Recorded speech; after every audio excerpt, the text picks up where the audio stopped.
Olá, bem-vindos a mais um episódio da Maternidade Atípica no Life com Lu. Aqui falamos sobre assuntos que podem ajudar você e a sua família a serem livres e felizes com esse diagnóstico. Eu sou a Sheila Rocha, analista do comportamento e mãe do Lucas, de 9 anos, que é autista. No episódio de hoje, a gente vai falar sobre integração sensorial. E as minhas convidadas são a Tatiane Diniz, que é mãe do Vitor, que tem 8 aninhos, né, e é autista, e a Júlia Bueno, que é terapeuta ocupacional e trabalha com crianças com autismo e integração sensorial. Então, muito bem-vindas, meninas. Muito obrigada pela presença de vocês. A gente está aqui realmente para difusão de conhecimento, né? Esse é o nosso objetivo. A gente espera que com esse conhecimento difundido, que as pessoas consigam compreender o que faz um autista e entender que autismo não é privilégio, né? É, na verdade, uma condição muito difícil, que tem comorbidades ou situações associadas ao autismo que são múltiplas, e uma delas é essa questão sensorial, que em alguns autistas se mostra muito acentuada. Sim. E que inibe determinados processos de aprendizagem, né? Dificulta processos de aprendizagem. Então, eu queria começar conversando com a Júlia, e para a Júlia contar para a gente um pouquinho o que é integração sensorial, para quem não conhece. Tá. Então, para começar contando, acho que é legal contar da história da integração sensorial. Uhum. A Jane Ayres, ela que foi a criadora, né, da integração lá nos anos 60, uma terapeuta ocupacional norte-americana. E ela começou a estudar a integração sensorial desde a teoria até a intervenção, baseada em crianças que apresentavam dificuldades de aprendizagem. Então, ela começou a observar que tinham crianças que não ficavam sentadas o tempo todo, que tinham dificuldades de pegar num lápis, de se manter concentrado. Então, foi a partir daí que se iniciou, né, toda a intervenção da TO e até onde nós chegamos hoje. Nós falamos dentro da integração sensorial dos 5 sentidos que são bastante conhecidos, né, desde gustativo, olfativo, visual, tato e audição. E aí entra também outros 2 sentidos que aí a gente leva para o vestibular e proprioceptivo. E ainda tem mais um sistema ainda que está sendo estudado, que ainda não falam-se muito, que é o interoceptivo, né?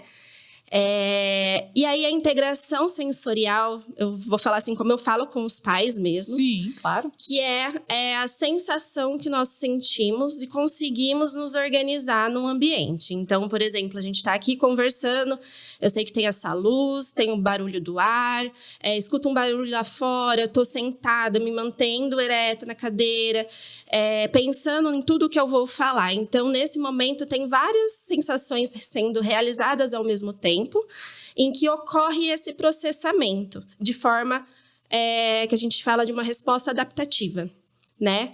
E o que pode ocorrer na integração sensorial é que, em algumas crianças, essa resposta pode ser muito rápida ou muito devagar. Então, que aí a gente classifica dentro da hipersensibilidade, hipo, e isso vale para todos os sistemas, né?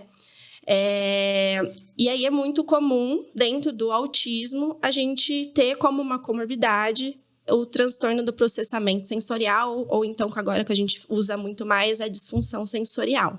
Uhum.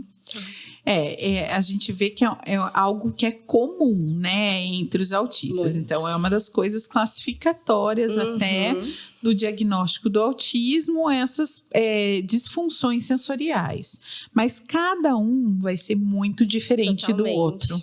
Né? A gente não vai encontrar 2 autistas que tenham a mesma sensibilidade sensorial, a mesma disfunção. Sim. As disfunções dentro do autismo, até por experiência, o que a gente observa muito, sempre é muito parecidas, porém a forma que elas ocorrem são totalmente diferentes. Como então, a resposta comportamental relacionada a essa disfunção sensorial. Exatamente. Então, a resposta adaptativa que um tem é totalmente diferente do outro, mas eles podem ter a mesma disfunção, né? A gente colocar, vamos supor, uma classificação.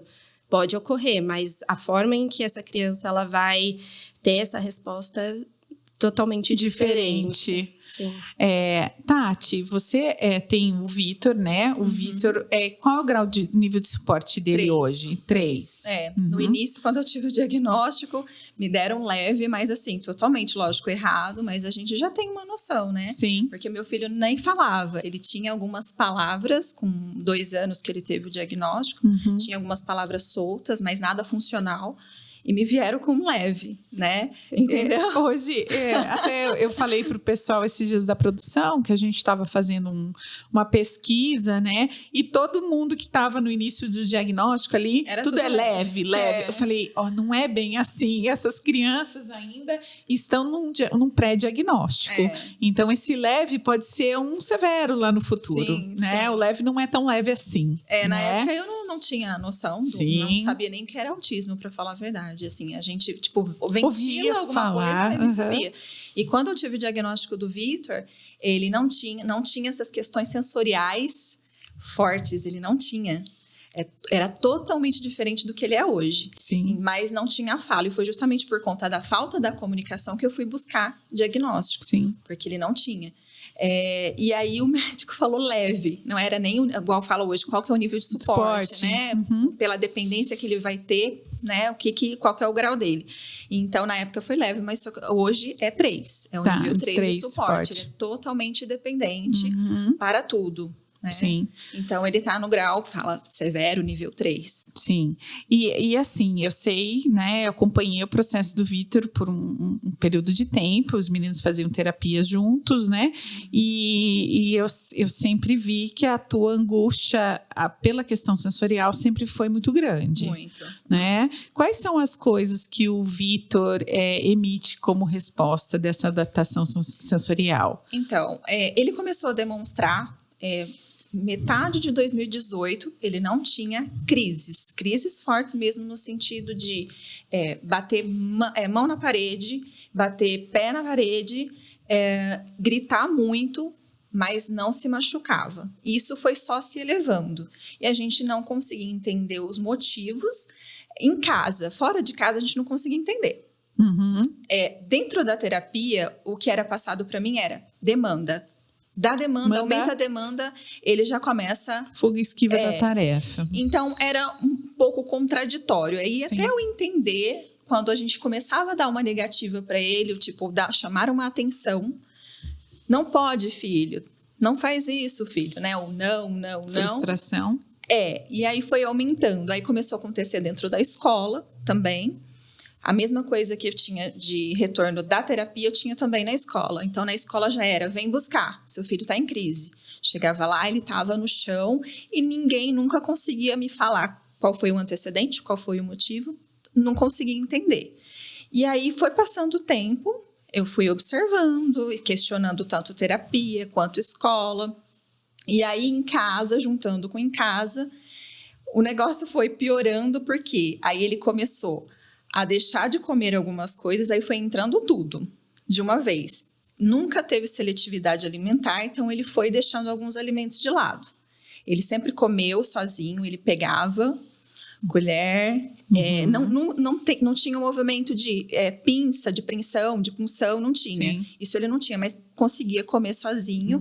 E aí foi deixando de comer, ele preferia pegar com a mão e começou a selecionar os alimentos. Não quero mais arroz, não quero mais feijão, não quero mais mamão. Foi deixando. Isso foi piorando. Aí juntou tudo. O intestino parou de funcionar. Ele ficou com uma constipação crônica. E aí ele foi se transformando.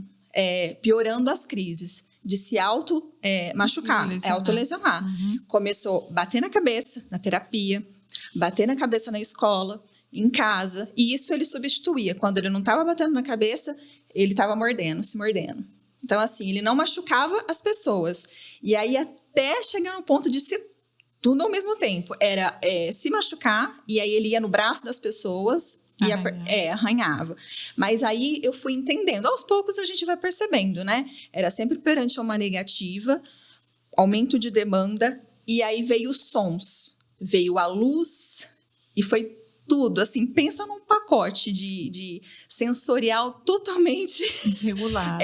E aí eu comecei a ir nos ambientes, estava acostumado a ir no shopping, estava acostumado a ir em parque, em clube, e aí cada lugar tinha uma questão. No shopping, ele já demonstrou a claridade do shopping, ele já parava, pensa, ele parava, ele travava e fechava o olhinho e começava a tremer, ele não conseguia sair do lugar. Aí eu não entendia. Na época eu falava, não é a luz, é o som. Aquele som do shopping, da área de alimentação, né? É isso. Porque isso a gente também sente que incomoda um pouco, né? Eu pensei nisso. Não, quando eu fui num lugar, levei ele numa médica lá em Rio Claro, aí a gente parou no estacionamento que o chão era branco, refletia a luz muito forte. Quando a gente desceu ali, ele teve a mesma reação. E aí o fechar do olhinho, aí eu falei, não, é a luz. Aí eu fui entender da questão sensorial da luz que eu não tinha conhecimento. E aí a gente foi num parque, na areia, ele teve a mesma reação. E aí ele trava, não sai do lugar e...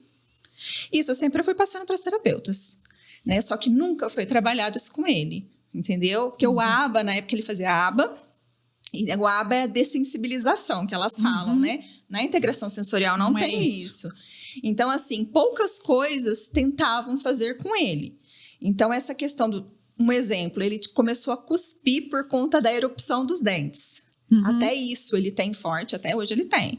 Então, por exemplo, os dentinhos começaram a cair, aí ele sentia muito, e tudo para ele é essa questão. A demonstração dele na época era muito forte assim. Vou me bater, vou bater na parede, vou chutar a parede. Na verdade, é quase um pedido de socorro, né? Por conta a falta da comunicação, então Sim. isso... vai num nível muito maior. Desregula a ponto dele não saber como agir, né? Então, imagine quão agressivo para ele é tudo isso. Se a gente que olha de fora já vê uma certa agressividade nesses atos, imagine o que ele está sentindo para chegar a esse ponto de cometer tal ato contra si mesmo, né? O grau de desconforto que isso gera. Né? E a falta de comunicação que é o principal. Sim. Então, eu via tudo isso. Era a questão sensorial e a falta da comunicação. Então, ele não é oralizado, mas ele tem que ter um tipo de comunicação. Então, era isso que eu pedia e brigava muito. O meu filho precisa se comunicar, não importa o jeito que seja, mas eu queria uma comunicação com ele, para ele poder me mostrar o que eu estou sentindo e entender. Eu entendia, né? Lógico, a gente, como mãe, a gente consegue, né, mas ver fica na subjetividade, né? Porque, ainda, exemplo, se você não tem um método... Fica muito subjetivo, fica na adivinhação, né, Tati? Isso. Você vai por exclusão, você vai por tentativa, né? Então, foi tudo junto. Então, foi vindo assim, até que ficou aquele bolo de coisas. Eu falei, meu Deus. E a médica que eu comecei a levar ele, uma médica integrativa lá em Rio Claro, ela questionava a questão das terapias para mim. E aí, ela começou a perguntar, como que é a parte da TO com ele? Aí eu falei, olha, a forma da terapia, que é o ABA lá, a TO fica trabalhando com ele na mesinha. A sala de TO, elas levam ele lá justamente quando ele entra em crise. Vamos lá para relaxar. Por quê? Porque o Vitor, ele gosta muito de natureza, de verde, de ar livre. Ele não tem interesse por brinquedos. Ele gosta de chutar bola, pula-pula. Ele quer esse contato sensorial no corpo, né? Então, ele prefere... o interesse dele é ficar no ar livre. Então, entrou em crise? Vamos lá. E aí, ela foi conversando comigo, falando, o seu filho precisa de integração sensorial. Muda de terapia. E eu sempre voltava nela, ainda não tinha mudado, porque aí eu fui procurar a Júlia em 2019. Eu já tinha o nome da Júlia de algumas pessoas, já fazia um tempo. Eu acho que eu tinha até te falado da Júlia. Então, algumas pessoas já tinham falado dela para mim, da integração sensorial, só que como eu estava numa clínica multidisciplinar, né, que ali para mim, o meu pensamento não, ali tem todo mundo, tá mais fácil para mim. Até eu entender que não era isso, né? A médica foi me falando, me ajudando, eu procurei a Júlia, né? E o Vitor estava num nível muito feio de crises por conta de todas as questões. A seletividade, na verdade, eu fui ganhando sozinha com o tempo mesmo, porque o Vitor, ele tem todos os sentidos assim mesmo muito aguçado. Então, por exemplo, a seletividade dele hoje acabou, ele não tem mais. Eu fui chamando ele para a cozinha comigo, porque ele gosta de sentir o cheiro, então ele sente todos os cheiros, ele vai para perto, ele quer sentir, ele come de tudo, não tenho problema com ele, assim, é um alimento ou outro mesmo, tipo banana, não gosto de banana de jeito nenhum, eu não forço, porque ele come de tudo. Claro. Então não tenho problema mais com a seletividade, mas eu tive esses momentos que ele era de uma forma, de repente mudou e foi piorando, mas foi um pacote. Era excesso de horas de terapia no perfil do meu filho, que não era o correto para ele.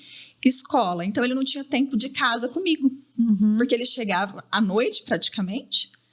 Então eu não conseguia trabalhar com as AVDs, que para ele é muito forte também até hoje. A gente precisa trabalhar com ele, porque ele tem essa questão da pinça, né, a psicomotricidade afetada, ele não pega em lápis, tem dificuldade para apertar, então tem uma série de coisas, né? Mas lógico, o trabalho da Júlia, ele é essencial, assim, eu acho que ele é o primordial para o Vitor por essa questão sensorial. Mas ele tem as outras terapeutas, né, que são a aba naturalística, que trabalha com ele, que é a fono, a psicopedagoga e a psicóloga.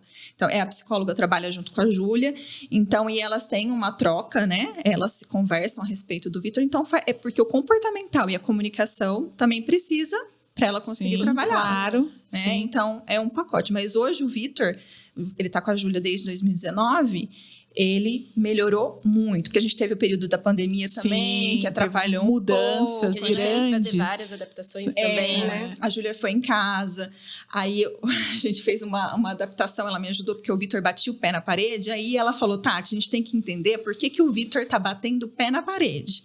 O que ele tá buscando na hora que ele tem uma crise, né, Júlia? Aí era a sensação. Era o estímulo. É o estímulo. Aí coloquei os tatames na parede.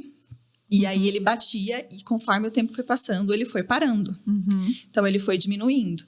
Porque ele batia muito na cabeça. A cabeça, isso também ele tirou, né? Ele foi mudando e conforme o tempo foi passando, ele foi diminuindo.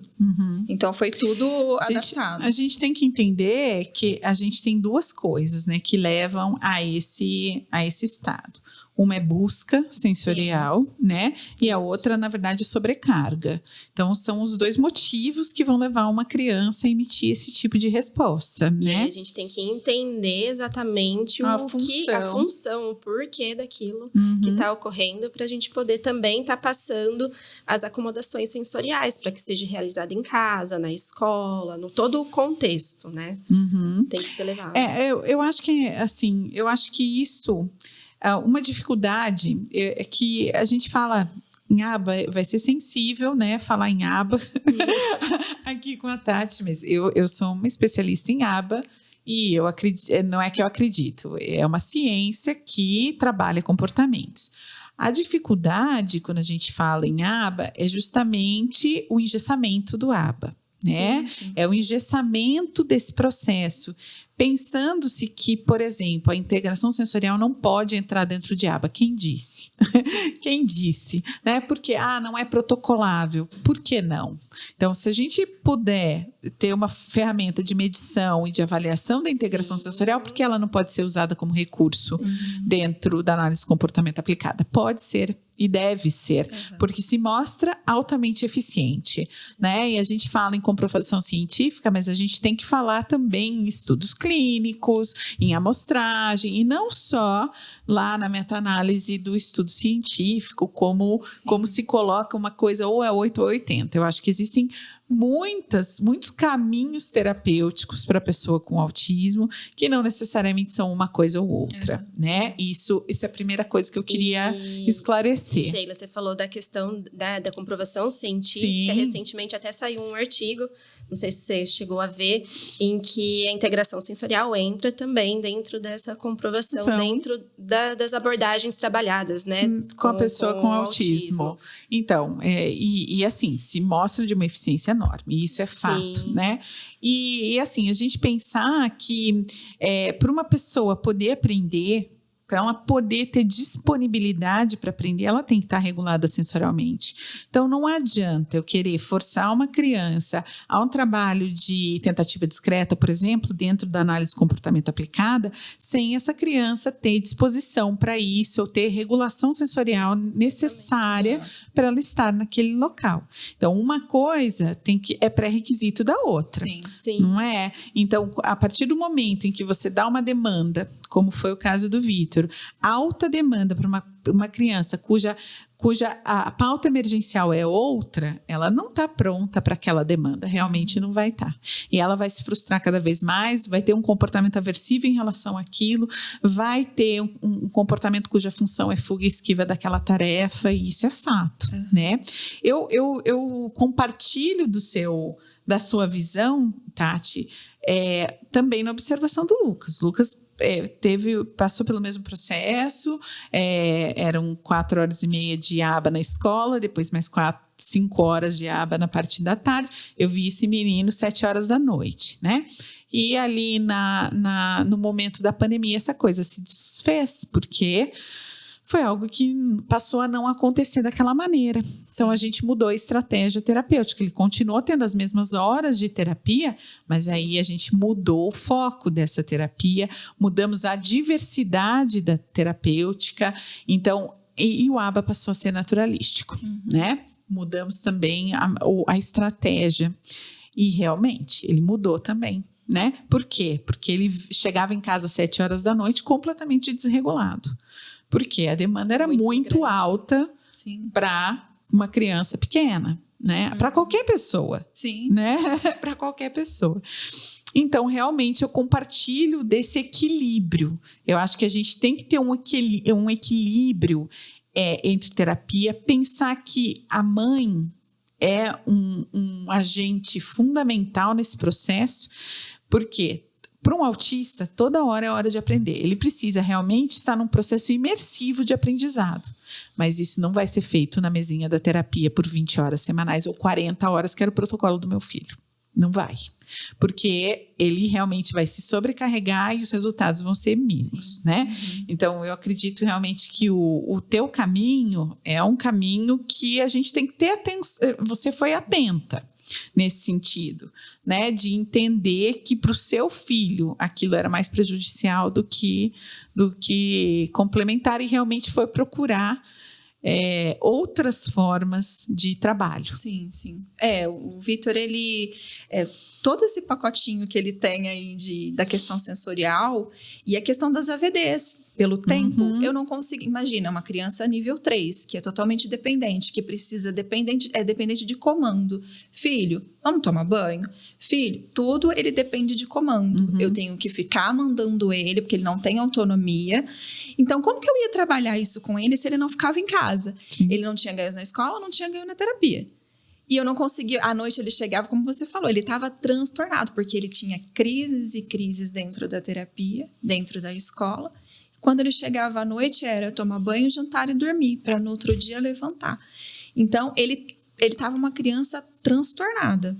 Era muita coisa para ele. A gente precisava trabalhar a questão sensorial de outras maneiras, né? Tinha seletividade, e aí ele tem muitas questões. O barulho, a gente tentou de tudo. A gente foi para natação, né, no projeto lá. No início foi muito bom, mas aí quando ele começou a demonstrar essas questões sensoriais, por exemplo, a natação era a turminha com várias crianças e os pais juntos. Quando o barulho começou a afetar ele, eu tive que tirar, porque ele não aguentava ficar na piscina, porque as crianças estavam gritando e abafava o barulho, era muito... E ele já estava sofrendo. Então, eu tive que tirar ele de tudo. A gente tentou ecoterapia, o barulho do cavalo, ele não suportava. O Vitor escuta uma gota de água pingando muito na pia. Sensível, né? Ele escuta de tudo. Ele se incomoda com o passarinho cantando. Então, assim, hoje ele suporta mais, porque, né? Tá fazendo um trabalho de então, integração. Então, eu ligava o liquidificador, era entrar em crise. Já a mãozinha no ouvido e não suportava. Hoje eu já falo, Via, mamãe vai ligar o liquidificador. Ele sai, vai numa boa, eu ligo e nada acontece. Então, hoje já está muito bem estruturado, muitas coisas que ele entrava em crise, que era mínima, né? Então... Por exemplo, a gente teve uma obra em frente de casa, onde colocaram uma betoneira bem na frente. Na época ele fazia a terapia de 20 horas semanais. Aquela fase eu não conseguia sair de casa com ele. Se eu tivesse que sair, eu tinha que arrastar, porque o barulho da betoneira era a morte para ele. Então ele travava, entrava em crise, começava a se bater. E era assim, entrar no carro, sons de, né? Foi até pouco tempo atrás, hoje eu já consegui, hoje já tá. Mas até pouco tempo atrás, isso já vem de anos também, não é de agora, não.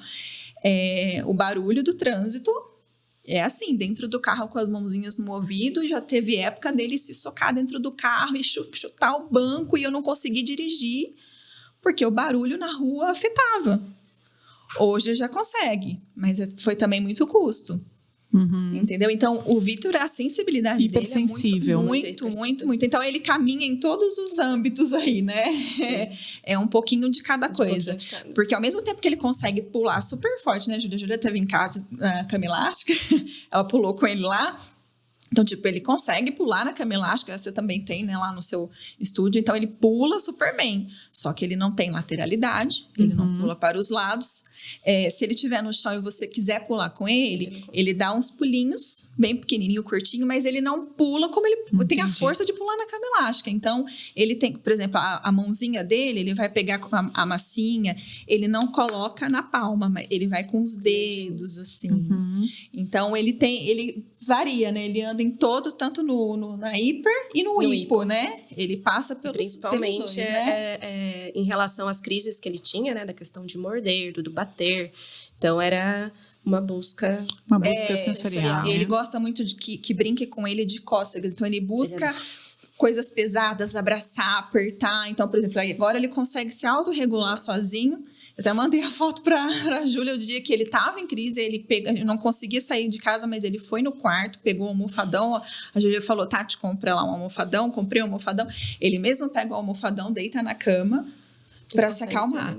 Então, por exemplo, quando ele tem os momentos de crise dele em casa, às vezes as pessoas podem ver na rua, ou tanto mesmo em casa, a visita tá, eu pego ele, levo ele pro quarto, porque às vezes ele tem crise, eu não consigo identificar o porquê que ele entrou em crise. Sim. Não consigo, tem vezes que acontece. Então ele tá lá no meu quintal, parado, em crise, gritando, chorando, e eu não entendi o que aconteceu. Eu já olho se tem algum machucado, alguma coisa, porque ele não consegue falar, não consegue me mostrar o que aconteceu.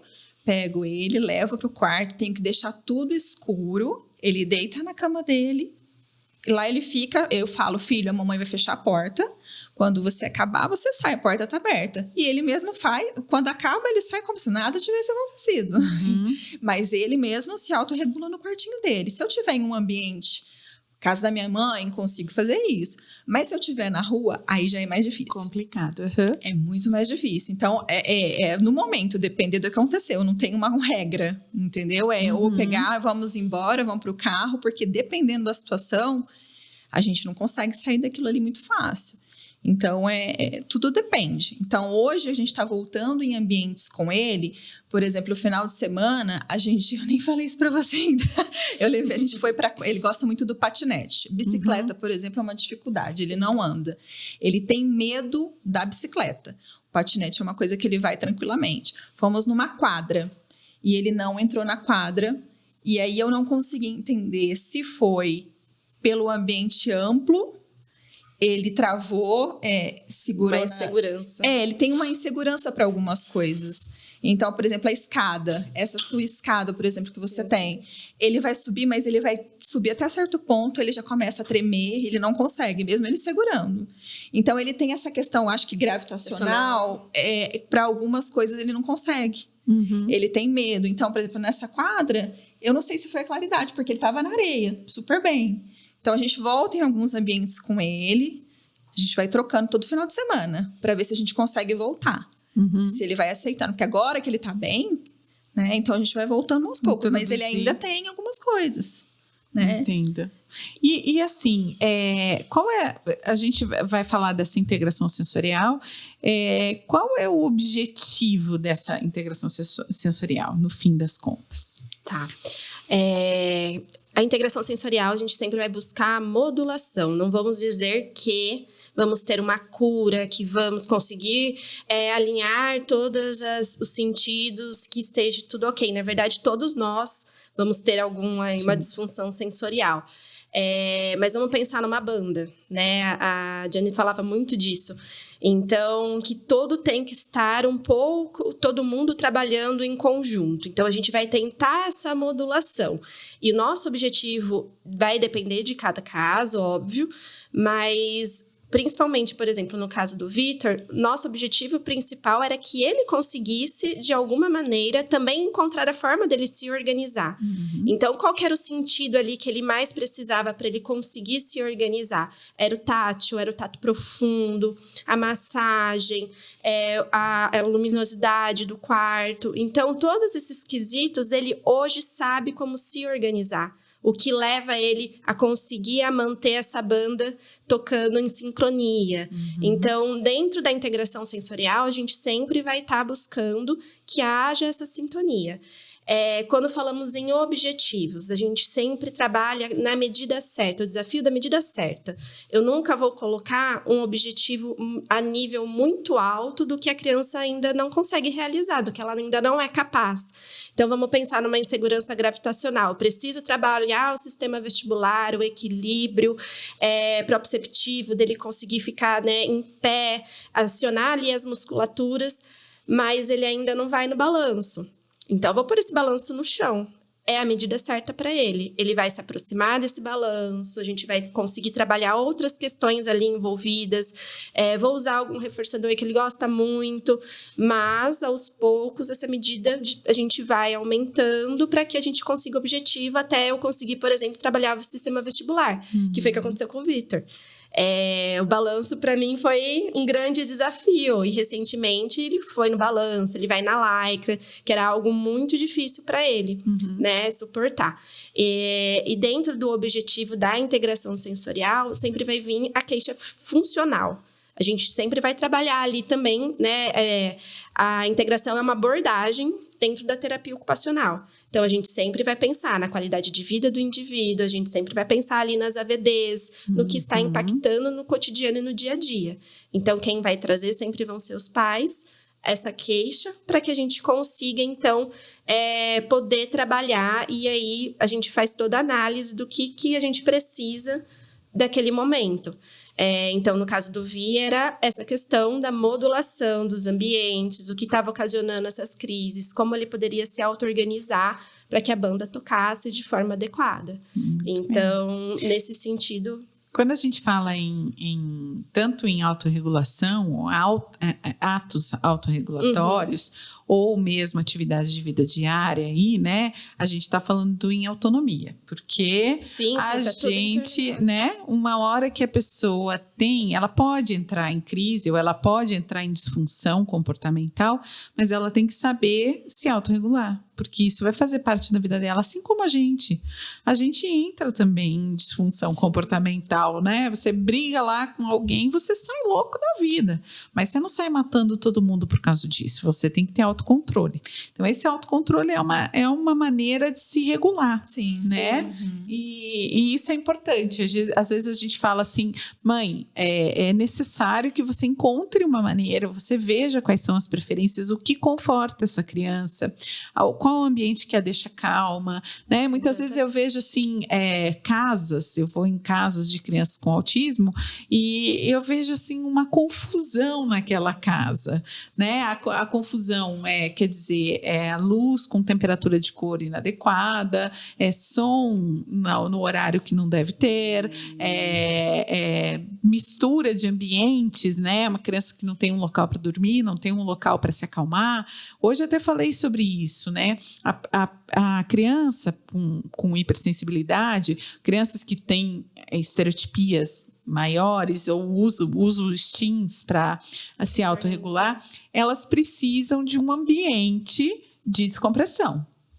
Elas precisam ter um lugar dentro da casa onde elas possam se autorregular, elas precisam ter sistemas de descompressão sensorial que são criados por elas mesmas, dentro dessas, do que faz ela confortável. O Lucas, por exemplo, ele tem a Yolanda que ensinou ele um sistema de autorregulatório. Então, se ele fica nervoso, ele fica bravo, ela fala respira, respira. E depois ele começou a fazer. Ele fica nervoso, ele respira, respira, e ele fica... Porque até a questão da respiração, batimento... Então, tudo isso se a gente for parar para pensar, todo momento é tudo muito sensorial.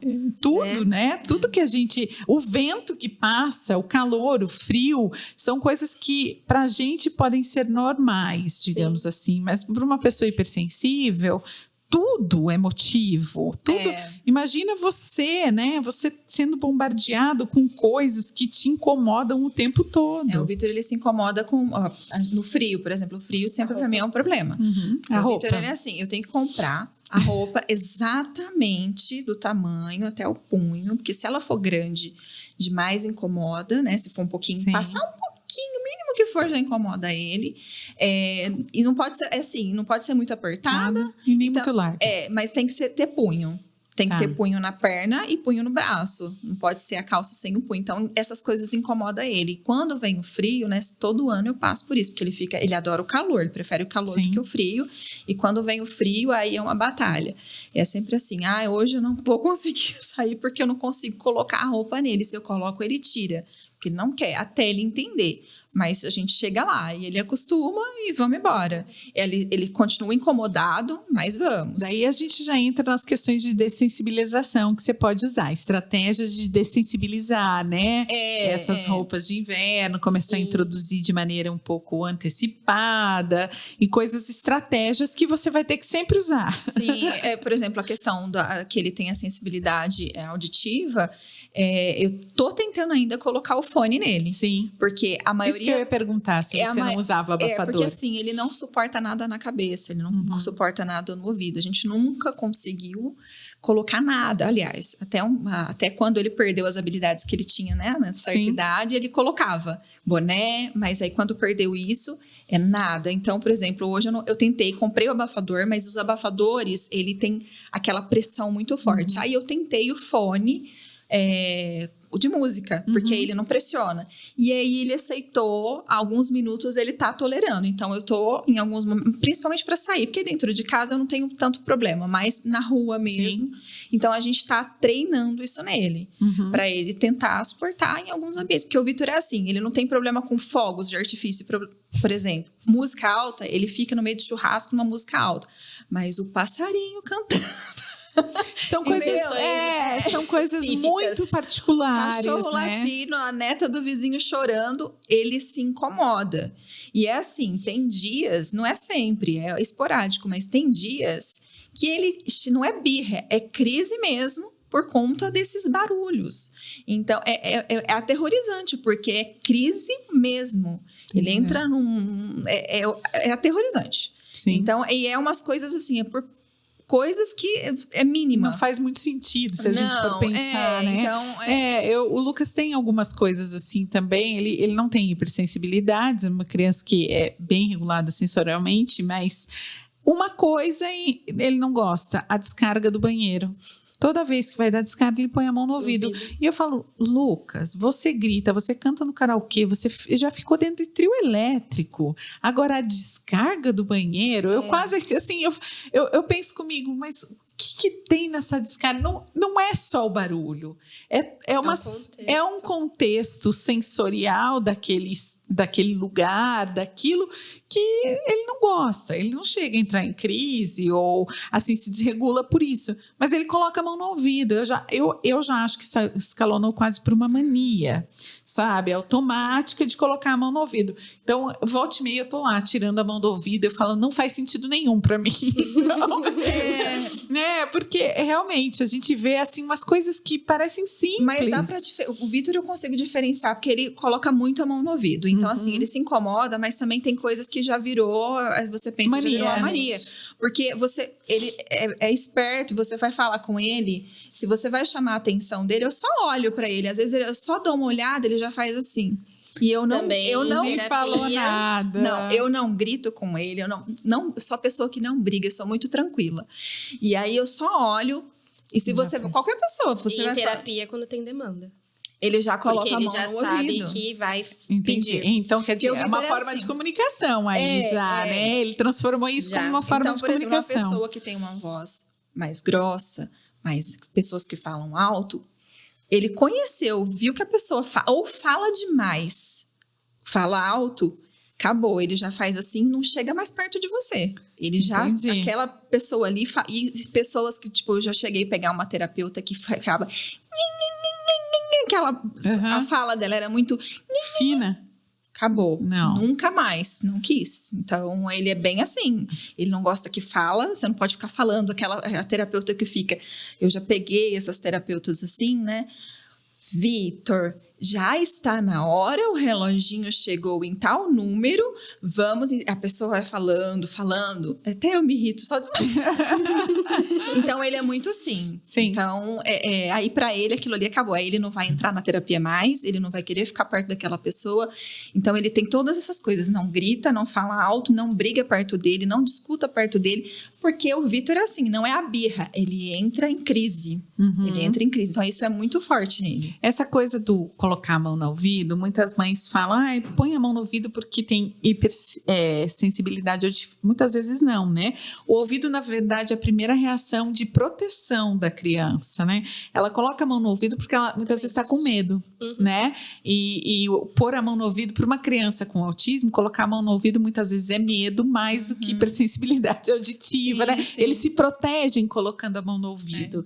Eu também não entendo porque, né? Por exemplo, tá aparecendo um monstro, coloca a mão no ouvido, né? Mas é porque é um sistema, eu acredito que seja mais hipersensível mesmo, né? E ele vê que aquilo afeta ele de maneira mais imediata, né? Mas é engraçado, né? Em vez de tampar os olhos, tampa os ouvidos, né? Se encolher, né?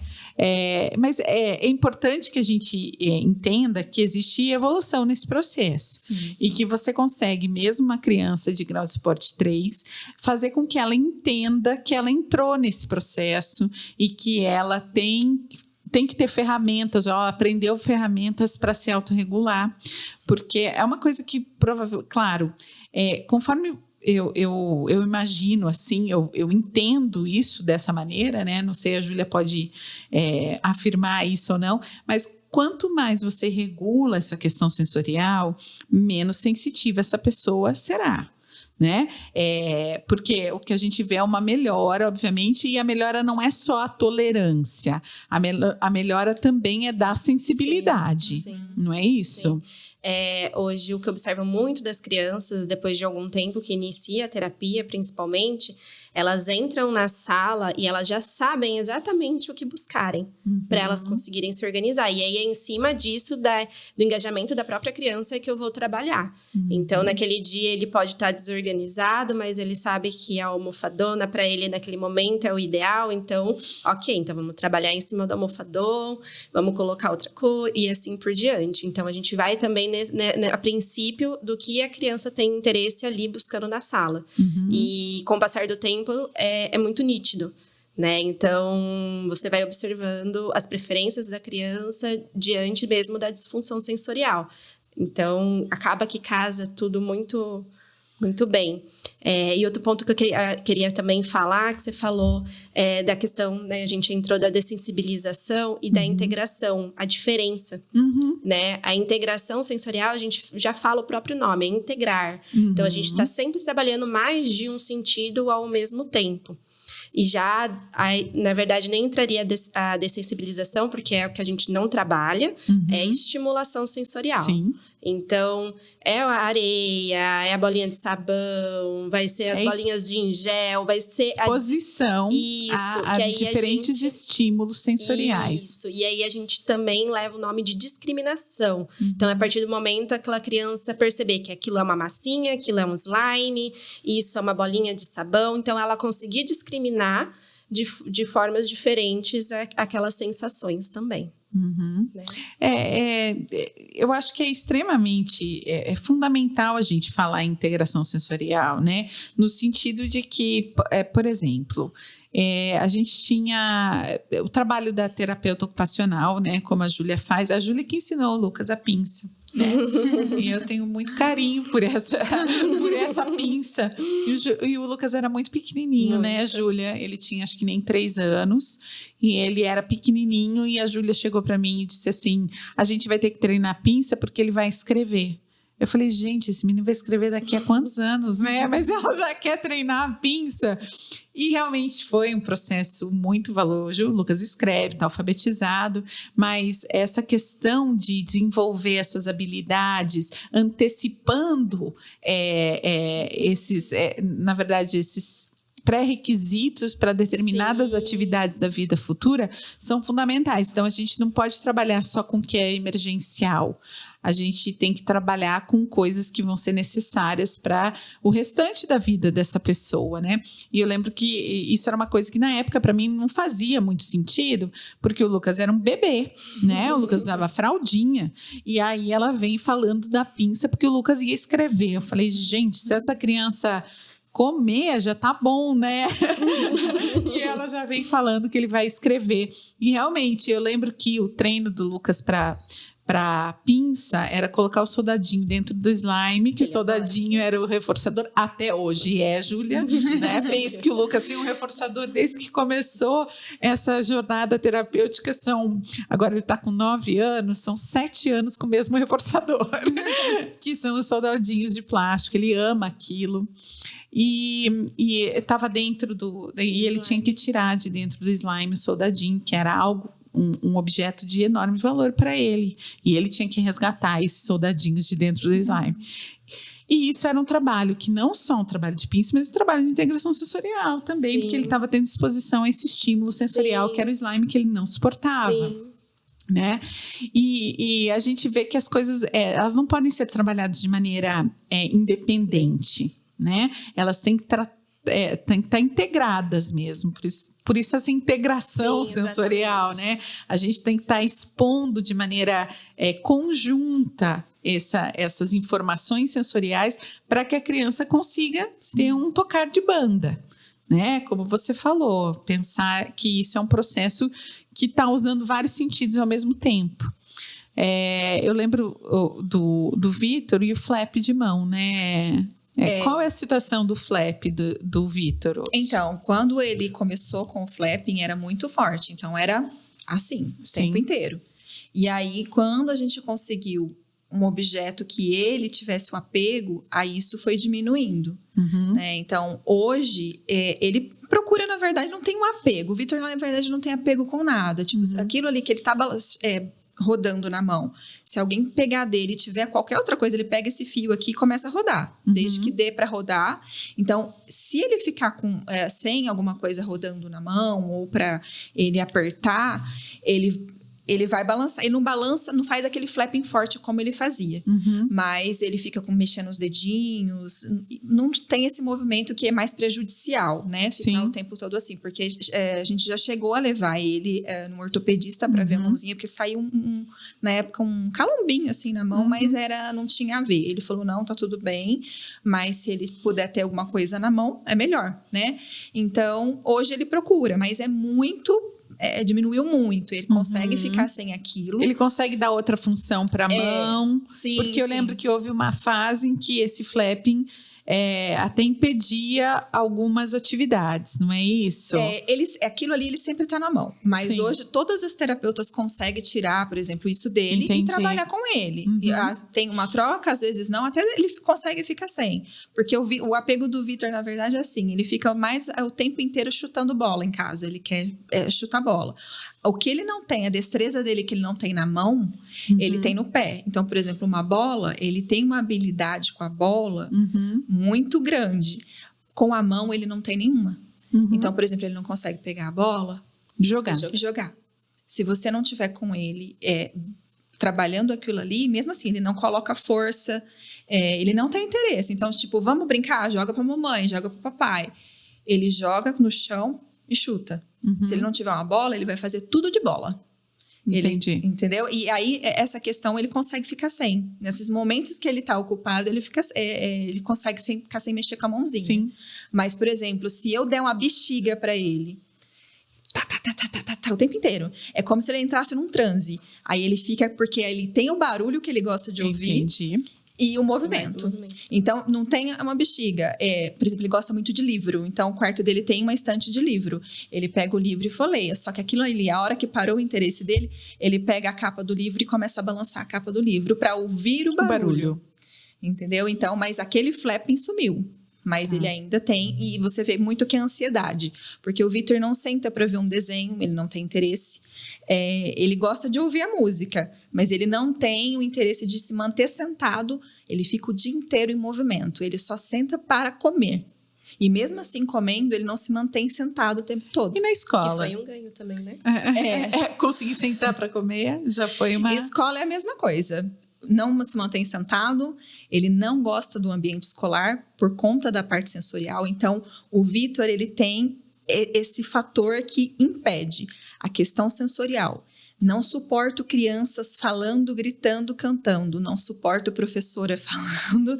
Ele não consegue se manter em ambiente escolar. É muito sofrimento para ele por conta das crises. Ele entra em crise. Então, a escola para ele só funciona para brincar. É tipo assim, aí ele tá lá no ambiente escolar, tem na quadra lá uma turma da 5ª, 6ª série jogando bola. Corre, foge, entra no meio para jogar o futebol.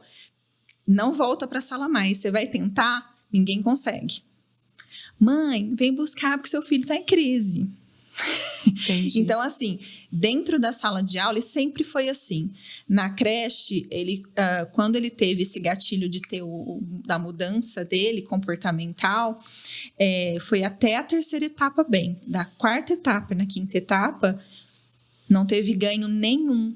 Eu processei o município para ter uma professora de educação especial com ele. Ele sempre teve agente educacional e nem a professora da educação especial conseguiu fazer algo por ele. Então, ele não teve ganho nenhum porque ninguém ajudou por conta de todas aquelas questões que a gente já sabe. Né? Não conseguiu por conta das crises, barulho. O psiquiatra foi na escola para ver ele. Eu pedi para o psiquiatra ir lá. O psiquiatra falou, olha, eu vou te dar um atestado porque o seu filho, a professora não está ali para mediar, a professora não o ajuda e ele sofre por conta do barulho. Ele fica em crise e a professora não mediava, agente educacional também não, então ele ficava ali. E como você interpreta esse futuro escolar com essa disfunção sensorial grande? Porque, assim, a gente sabe que a escola, por mais estruturado que seja, vai ter barulho, vai ter criança gritando. E isso é algo que a gente não tem possibilidade de mudar, né? De controlar. A gente controla até certo ponto, até um ambiente pode controlar uma sala de recurso, tal. Mas a gente não vai poder mandar todo mundo ficar quieto. Exatamente. Não dá para adaptar. Não tem como se adaptar isso para ele. Então, assim, para o Vitor ser alfabetizado hoje, depende de mim. Somente de mim. O perfil dele, por exemplo, hoje ele não está frequentando a escola. Ele está com afastamento. A neuropediatra deu, não. A prioridade do Vitor é ter os ganhos que a terapia precisa dar para ele. Porque se ele está num ambiente onde ele fica totalmente desregulado, ele sofre. Ele perde todo o ganho da terapia. E não tem sentido, porque é crise, mãe vem buscar. Entendeu? E fora o sofrimento. Então, não tem como.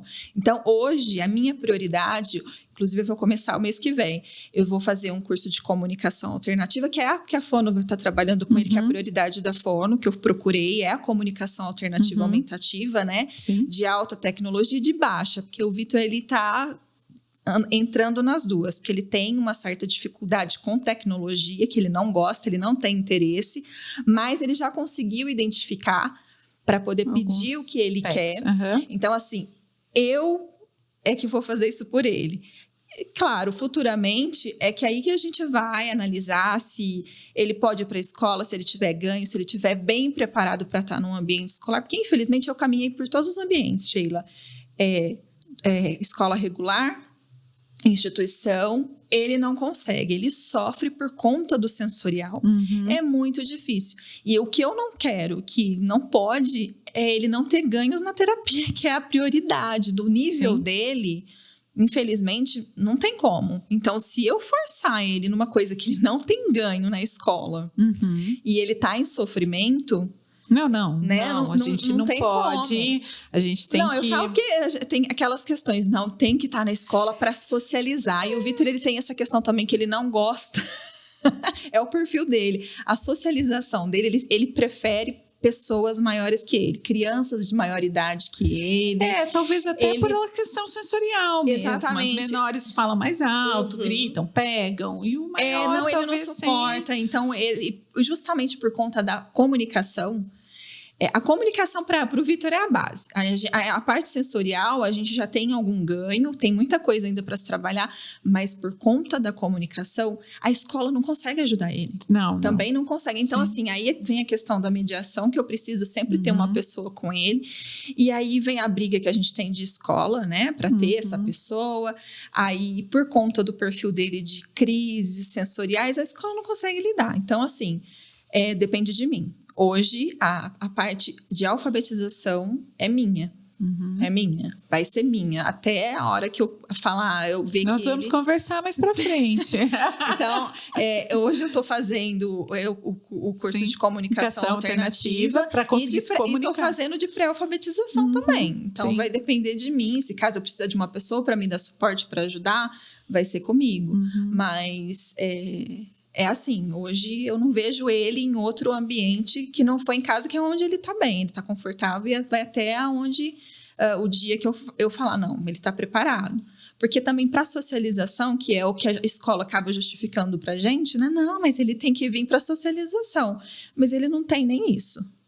Não. Que a socialização eu não sei, mas eu entendo o papel da escola como aprendizado, né? Não, então esse é o educação infantil, tudo bem, é preparação para o sistema escolar, mas depois do ensino fundamental, já a socialização é um ganho a mais da escola, né? Mas o objetivo maior é aprender. Então, se ele não tem condição ou pré-requisito para aprender, então realmente temos que preparar essa criança para ela poder aprender alguma coisa lá para frente. Enquanto ela não tiver pré-requisito para estar nessa escola, não tem porquê realmente, né? Infelizmente, o incômodo dele, principalmente auditivo, é muito grande. Isso eu consegui ver numa época na terapia que eu estava assistindo. Então, por exemplo, ele está ali sozinho no ambiente com a terapeuta, ele escuta do lado a música que está sendo trabalhada no tablet com a outra criança. Ele já não, ele desfoca totalmente. Ele escuta a criança jogando bola lá fora. Acabou. Então, ele não tem concentração. Então, o perfil do Vitor terapia tem que ser sozinho. Por enquanto, pode ser que, né, a hora que ele mude. Mas hoje, para ele aprender, para ele reter isso, essa compreensão, os ensinos, para ele tem que ser individual. Ele está em um ambiente compartilhado com outras crianças que fazem barulho, que chora, não tem ganho nenhum. Então, essa parte dele é muito sensível ao ponto de ser prejudicial para ele. Aí ele não aprende nada. Sim. Então, precisa trabalhar isso para ele poder estar num ambiente, porque, infelizmente, os ambientes de aprendizado são todos ambientes coletivos, né? E é claro que o objetivo deve ser incluí-lo, obviamente, né? A longo prazo. Mas a gente tem que ter consciência que, muitas vezes, essa inclusão forçada ou só nominal é muito prejudicial para a criança. Então, a gente tem que ter noção de que algumas crianças têm habilidades para essa inclusão e outras não. Né? Então, realmente, um sistema individualizado, nesse caso, se faz mais pertinente, né, Júlia? Sim.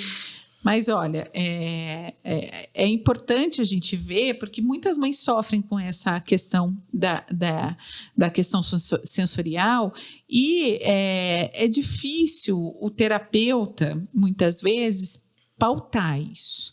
Ele coloca, muitas vezes, isso como uma série de outras situações e realmente não vai no foco do problema, que é essa questão sensorial. Eu vejo muitas crianças que se beneficiariam de um trabalho sensorial básico, né? Tipo, primeiro regulação sensorial para depois seguir. Exatamente. O que eu sempre falo para os pais é: ninguém está aqui, e não quero que vocês fiquem a vida toda. Eu quero que a gente tenha nossos objetivos estabelecidos. Sim. Então, conforme a gente vai ter ganho, a gente vai pensar nos outros objetivos que estejam aí impactando o cotidiano da criança e tudo mais. Mas a partir do momento que essa criança sabe se autorregular, a gente conseguiu nossos objetivos serem ali alcançados, a gente vai passar para frente. E é exatamente isso. Às vezes, agora a gente precisa de horas a mais de integração, claro. Depois pensando em diminuir para aumentar as outras terapias. E foi isso também até que começou com o VILV. A gente começou com 3 horas semanais e hoje a gente já reduziu. Uhum. Então, conforme a gente vai tendo ganhos, conforme a gente também vai vendo a necessidade da criança naquele momento, a gente tem que pensar em todo um contexto, né? Sim. Não somente, às vezes, num ponto fixo ali que...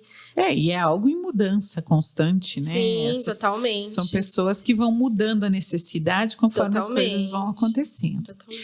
Mas, eu queria agradecer a presença das duas aqui, parabenizar pelo trabalho, né? Obrigada. Tanto da Tati como mãe, e uma mãe que busca aí a melhoria de qualidade da vida do filho, né? Que tenta entender a cabecinha do autista, porque não é uma tarefa muito fácil, né? E se qualificar, se capacitar, pensar em alternativas para essa gestão do autismo. A gente vira gestora, né? A gente vira gestora de um sistema.